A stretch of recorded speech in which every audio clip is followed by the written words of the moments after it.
আসসালামু আলাইকুম। আমরা যারা একসাথে কাজ করি সবার একটা আবদার ছিল এই বছরের শুরু থেকে নিয়ে এখনো পর্যন্ত যে ভাই আমাদের কোথাও ঘুরতে নিয়ে যান, এর পাশাপাশি চলেন আপনিও আমাদের সাথে কোথাও থেকে ঘুরে আসেন। কিন্তু কাজের চাপে সেই সময়টা আমাদের আর কখনোই হয়ে ওঠেনি। এই কারণে এবছরে যখন আমরা পাটের কাজগুলি করেছি, এর পাশাপাশি ধান লাগানোটা যখন কমপ্লিট হয়েছে, তখন সবাই আমাদেরকে এটা বলেছিল এখন যদি একদিনের জন্য আমরা কোথাও ঘুরতে না যেতে পারি তাহলে এবছর আমাদের আর সময় হবে না, কারণ বেশ কিছুদিন পরেই আমাদের হয়তো ধান উঠবে। এর পাশাপাশি খামারের ব্যস্ততা আরো অনেক বেশি বেড়ে যাবে, কারণ সামনে শীতের সিজন আসতেছে। এই শীতের সিজনে আমাদের খামারের কাজ অনেক বেশি বেড়ে যায়, তখন আমাদের বাহিরের কাজ কম থাকে, খামারের কাজ অনেক বেশি থাকে। তাই এর মধ্যেই আমরা আগামীকালকে ট্রলার ভ্রমণে যাওয়ার জন্য সবকিছু রেডি করছিলাম, কারণ পুরো একটা দিন আমরা ভ্রমণ করতে পারবো, যেহেতু আমাদের কাজের চাপ এখন তুলনামূলকভাবে একটু কম। আমি আগেই বলে নিচ্ছি, গতানুগতিক যে ট্রলার ভ্রমণটা আপনারা দেখতে পান সোশ্যাল মিডিয়াতে বা আমরা দেখতে পাই বিভিন্ন জায়গায়, আমাদের এই ট্রলার ভ্রমণটা তার থেকে একেবারেই ব্যতিক্রম, যেটা আপনারা ভিডিও দিলে পরবর্তীতে দেখতে পারবেন ইনশাআল্লাহ। আমরা যেহেতু আগামীকাল ট্রলার ভ্রমণে যাব, তাই আমরা যে প্ল্যানগুলো করেছি বা যা আমরা আগামীকালকে করব সেই বিষয়গুলি আমরা খাতার মধ্যে সুন্দর করে লিখে নিয়েছি আগে থেকে। এরপর প্ল্যান অনুযায়ী সমস্ত কাজগুলি আমরা কমপ্লিট করছিলাম।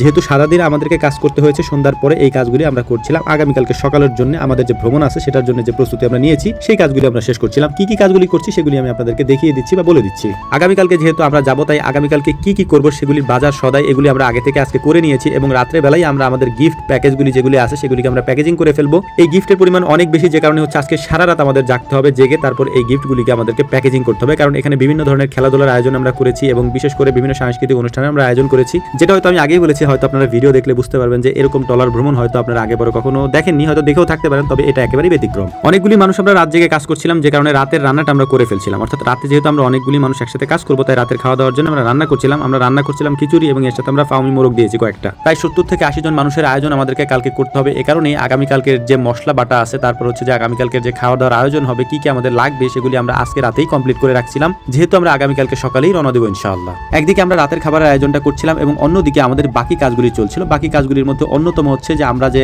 আগামীকালকে রান্নাটা করবো সেই রান্নার মশলাগুলি আমাদেরকে বেটে নিতে হবে। এর পাশাপাশি না, সব থেকে গুরুত্বপূর্ণ বলতে পারেন আগামীকালকের জন্য আমরা যে গিফট বা উপহার সামগ্রীগুলো কিনে এনেছি, এগুলি আমাদের প্যাকেজিং করতে করতে অনেক রাত হয়ে যাবে। অর্থাৎ এগুলিকে সুন্দর করে যে র্যাপিংটা আমাদের করতে হবে, এই র্যাপিং করতে করতে রাত হয়ে যাবে। যদি আমরা এগুলি ভেবেছিলাম খুব সহজেই করে ফেলতে পারবো, কিন্তু এটা করতে করতে আমাদের প্রায় সকাল হয়ে যায় এবং পরদিন সকালবেলা পর্যন্ত আমরা এই কাজগুলি শেষ করতে পারি নাই। আমাদের সাথে একসাথে আমরা অনেক লোক এই কাজগুলি করছি, কিন্তু তারপরও আমরা সারা রাত করেও এই কাজগুলি শেষ করতে পারিনি। তবে আমরা রাতে যে খিচুড়িটার আয়োজন আমরা করেছিলাম ফাউমি মোরগ দিয়ে, এটা করে আমাদের জন্য অনেক ভালো হয়েছিল, কারণ এতগুলি মানুষ আমরা সারা রাত একসাথে কাজ করেছি। খালি পেটে কাজ করতে গেলে বা অল্প খাবারে কাজ করতে গেলে আমাদের অনেক সমস্যা হয়ে যেত। আলহামদুলিল্লাহ খাবারটা অনেক ভালো হয়েছিল। এই রান্নাগুলি একেবারে আমাদের এখানে যারা আমরা খাচ্ছিলাম তারা সবাই বলছিল যে এরকম খিচুড়ি হয়তো আমরা কোথাও গিয়ে খেতে পারবো না, বা এরকম হয়তো আমাদেরকে কেউ রান্না করে খাওয়াবে না, আমাদের খিচুড়ি বেস্ট। তো যাই হোক, খিচুড়ি রান্না করার পর খিচুড়ি খাওয়া দাওয়া হচ্ছে। এই খিচুড়ি খাওয়া দাওয়া শেষ করে আমাদের মূল কাজ হচ্ছে সারা রাত এই যে গিফটগুলি আছে বা উপহার সামগ্রীগুলি আছে, এগুলিকে আমাদের র্যাপিং করতে হবে। র্যাপিং করে সকালের আগেই এগুলি